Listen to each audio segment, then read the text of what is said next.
dan mereka, saya rasa kalau Daniel mau memberi masukan ya untuk jangan sembah patung, saya pikir orang Kristen tidak ada yang sembah patung ya. Bahkan kalau saudara tanya orang-orang Katolik sekalipun, saya punya kenalan banyak dengan rohaniwan Katolik dan mereka tidak menyembah patung, saudara-saudara. Mereka buat patung bukan tujuan untuk disembah.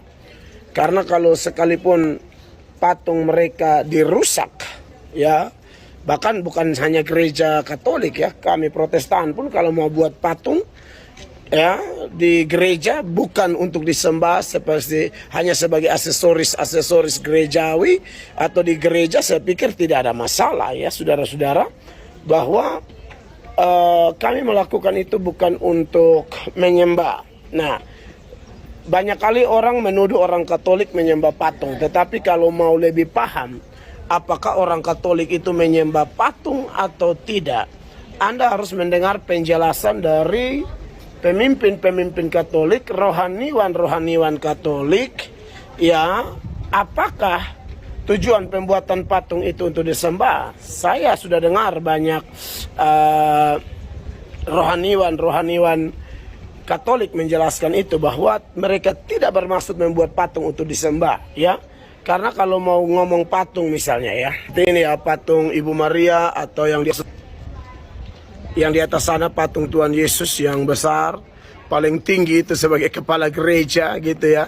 Di tangannya ada tulisan, ada Alfa Omega di sana ya, yang awal dan yang akhir. Tidak sama sekali pembuatan patung untuk disembah, itu tidak ada. Nah, maksud saya begini, kalau Daniel Mananta memaksudkan untuk jangan buat patung untuk disembah, saya pikir ya memang Alkitab mengajarkan begitu ya.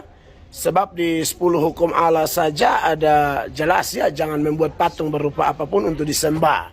Yang dilarang itu buat patung untuk disembah. Kalau buat patung hanya aksesoris tidak masalah. Dan kelihatannya itu yang dilakukan oleh saudara-saudara kita Katolik, yaitu mereka buat patung bukan untuk disembah, ya. Nah, jadi kalau Daniel Mananta mengatakan bahwa dia sama dengan UAS, nah kalau UAS itu saya lihat memang lebih kepada menghakimi ya, menuduh bahwa seolah-olah patung-patung yang ada di gereja, entah gereja Katolik, Ortodoks, Protestan, ya, atau patung-patung yang lain, dibuat oleh kami orang Kristen Katolik untuk